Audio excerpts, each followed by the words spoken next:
നല്ല ക്രിസ്പി ആയിട്ടുള്ള evening snack വളരെ പെട്ടെന്നൊന്ന് റെഡിയാക്കി എടുത്തിട്ട് വന്നാലോ. അപ്പോൾ അതിനായിട്ട് നമുക്ക് വേണ്ടത് ചപ്പാത്തിയാണ്. രാവിലത്തെ ബാക്കി വന്നിട്ടുള്ള ഒരു 3 ചപ്പാത്തി ഇതുപോലെ എടുത്തിട്ടുണ്ട്. ഇനി നമുക്ക് ഇഷ്ടമുള്ള ഷേപ്പിലൊന്ന് കട്ട് ചെയ്തും കൂടി എടുക്കുക. അപ്പോൾ ഞാൻ ഇതുപോലെ ഒന്ന് കട്ട് ചെയ്തെടുത്തിട്ടുണ്ട്.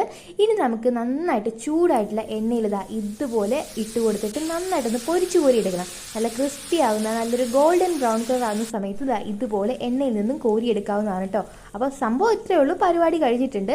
ഇനി ഇതിന് കുറച്ചും കൂടി ഒന്ന് ടേസ്റ്റ് കൂട്ടാനായിട്ട് നമുക്കിതിലേക്ക് കുറച്ച് മുളക് പൊടിയും ആവശ്യത്തിനുള്ള ഉപ്പും കുറച്ച് ചാട്ട് മസാലയും കൂടി ഇട്ട് കഴിഞ്ഞാൽ നല്ല അടിപൊളി ടേസ്റ്റ് ആയിരിക്കും.